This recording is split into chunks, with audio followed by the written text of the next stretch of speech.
Auto sales in August have seen a growth of 8%, which is below expectations. The growth in pre-COVID period was about 15%. India's automobile dealers have blamed price hikes and the monsoon as one of the reasons that has restricted consumer sentiment. But there has been a silver lining. Passenger vehicles have seen a 41% growth compared to the pre-COVID period. Commercial vehicles have seen a 6% growth, but sales of two-wheelers, three-wheelers and tractors have seen a decline in growth. We see a definite positive trend in increasing numbers of two-wheeler. As you can see in the year-to-year basis, there's a positive trend. The numbers for the festive season for two-wheeler, we see a definite growth happening there.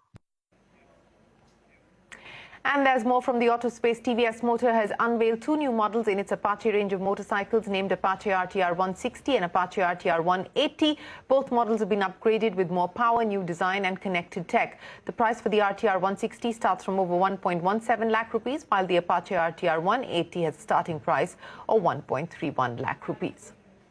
The government remains upbeat about its transition to green energy despite the challenges. Private players have called for more incentives to boost green hydrogen production and have also pitched for a PLI scheme to manufacture electrolyzers. Abhimanyu Sharma reports from the first EU-India Green Hydrogen Forum. The G20 summit in Bali witnessed discussions on energy transition and its associated challenges, while outlining the government's priority on ensuring affordable access to energy for all and securing supply chains. Power Minister R.K. Singh told CNBC-TV18 about the government's initiatives in the field of offshore wind energy. We've worked out the parameters for bids for offshore, what we shall charge. Insofar as lease rent for ocean floor, etc. are concerned. So we're keeping the charges very low, just about $1,200 per square kilometer per year or something like that. And we shall collect the electricity from offshore cooling stations. We'll collect it from there and transfer. Even as the government is promoting use of renewable energy, private players in the sector are engaging in production of ammonia for forward integration. Private players in the renewable energy sector are also seeking government incentives on hydrogen products as well as a PLI scheme on the production of electrolyzers. Almost 1,000 gigawatt capacity of electrolyzers are required, where today worldwide the capacity is not more than 1 gigawatt. India has a great opportunity to produce the electrolyzer, particular PAM technology and AEM technology. So there is a best part. So we are requesting government to come out with the scheme of the PLI for the manufacture of electrolyzers in India. Now we are requesting our government to come out $1 per kg on a hydrogen incentive. That will be the great initiative to accelerate the productions. We are now trying to set up several mega scale projects, and the business model we want to do is very simple: produce hydrogen or ammonia, which is a forward integration of hydrogen at locations where you can produce at the cheapest, find markets where you can get economical prices. So that's the model we are doing, and we are setting up multiple projects. Our aim is to have at least 10 million tons of green ammonia by 2030. And on to the big overnight development. Apple launched a slew of new products at an event last night. The highlight was the latest version of its iPhone 14 and its 4 variants. The tech giant has not hiked prices for the US market. Arjun Karpal has the details.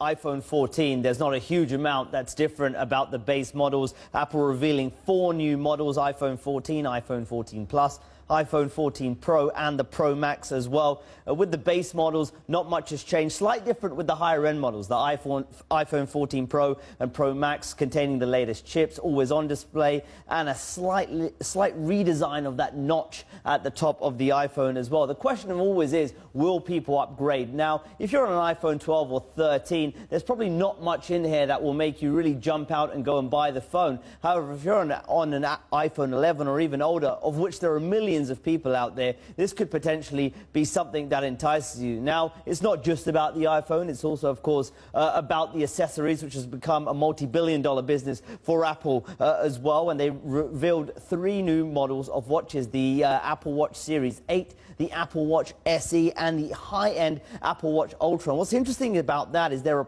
deploying a strategy they've used on the iPhone. Several different price points and several different models with different specs, starting from around $249 up to a starting price of $799. So when you look at that, you're seeing Apple is trying to target the lower end of the market, the consumer who just wants to dabble in smartwatches, up to those who really want to use it for sports and other activities as well. Now on to pricing and demand, because this, of course, was really all about very closely watched for the launch as well. No price change for the iPhones in the US, but Apple did hike the price in a number of international markets here, including the UK, Australia, Japan and India as well. Interestingly, the company did not raise the price of the iPhones in China.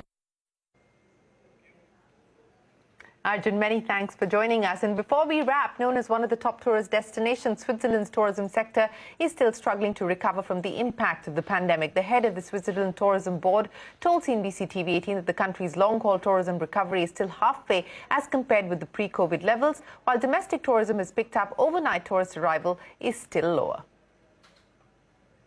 No, it hasn't yet. The tourism is always hit very fast and very hard, and it takes a couple of years to actually recover from the impact. And we are now still down in overnights. We are counting our tourism success in overnights. Although domestic tourism has picked up and has damped a little bit the impact, but long haul, we are still halfway where we were prior to the pandemic. So there's a long way back. Talking about the Indian market, which are the key segments in focus?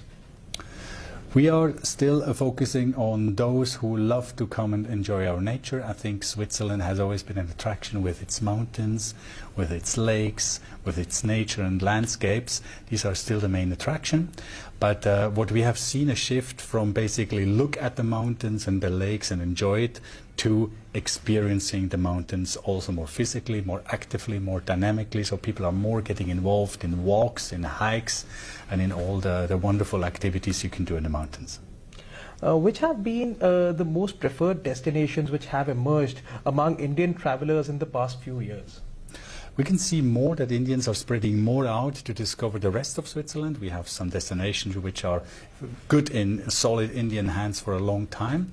And more they're curious about also discovering other places. For example, St. Moritz has been discovered lately, or the French-speaking part, or Geneva are places which actually trigger the curiosity of Indian visitors.